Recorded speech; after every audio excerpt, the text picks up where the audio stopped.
This presentation describes the key concepts of the Active Directory directory service in Microsoft Windows 2000. We'll cover an overview of Active Directory and what it contains, how it's structured, and how Active Directory relates to network topology. Active Directory is the directory service used in Windows 2000.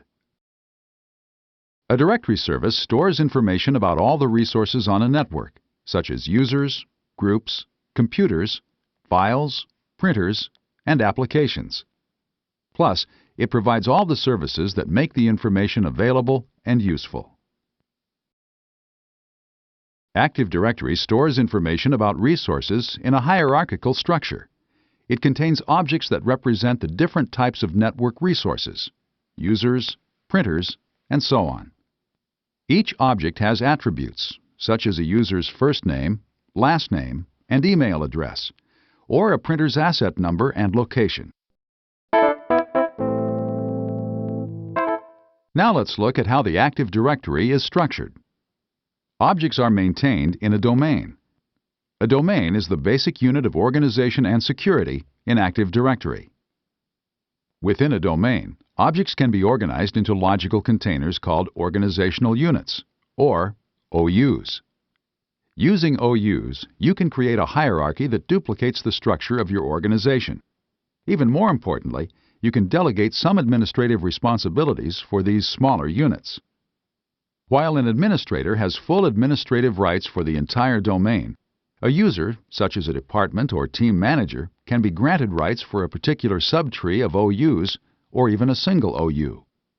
Although OUs are useful for delegating administrative responsibility within a domain, multiple domains are useful for networks where administration is done by separate authorities, as in an international organization where resources may be maintained in different languages.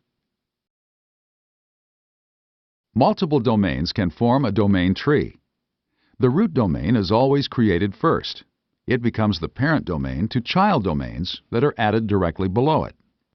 Each domain in a tree is assigned a name using the Hierarchical Domain Naming System, or DNS.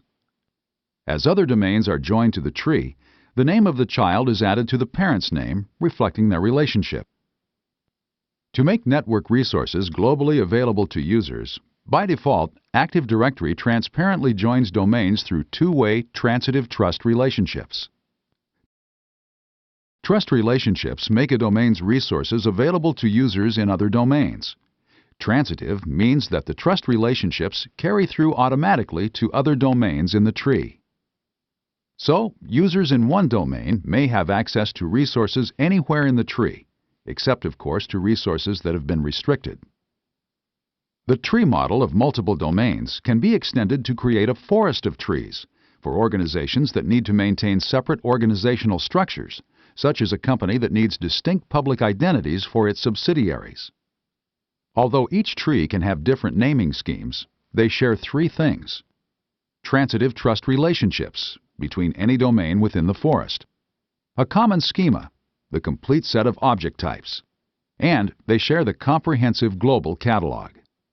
The global catalog holds all the objects for all domains, so it's easy for users to locate a specific object anywhere in the enterprise. To keep query response times fast, the global catalog maintains only a subset of attributes for each object.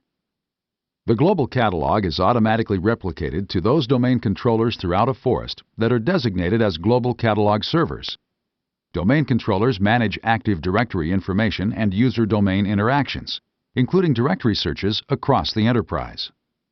For example, if a marketing manager in the Minneapolis office wanted to send a hard copy of a file to the subsidiary in Paris, she could query the Active Directory Global Catalog for a printer on the second floor of the office on Rue Lafayette. The Global Catalog resolves the query and returns the location.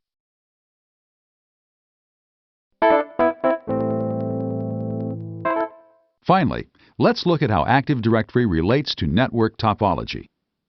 To optimize Active Directory performance, it may be beneficial to divide a network into sites, especially if it has geographically separate locations connected by slow links. A site is one or more IP subnets connected by a high-speed link. Sites help reduce Active Directory traffic, such as workstation logon and replication. For example, when a user logs on, Windows 2000 will try to find a domain controller in the same site as the user's computer to validate the logon request. Staying within the same site serves to reduce unnecessary traffic between domain controllers, and the network operates more efficiently. In addition, replication of Active Directory between sites can be scheduled for off-peak hours when demand for resources between sites is usually lower. Active Directory enables users to access resources and administrators to secure resources across the enterprise network.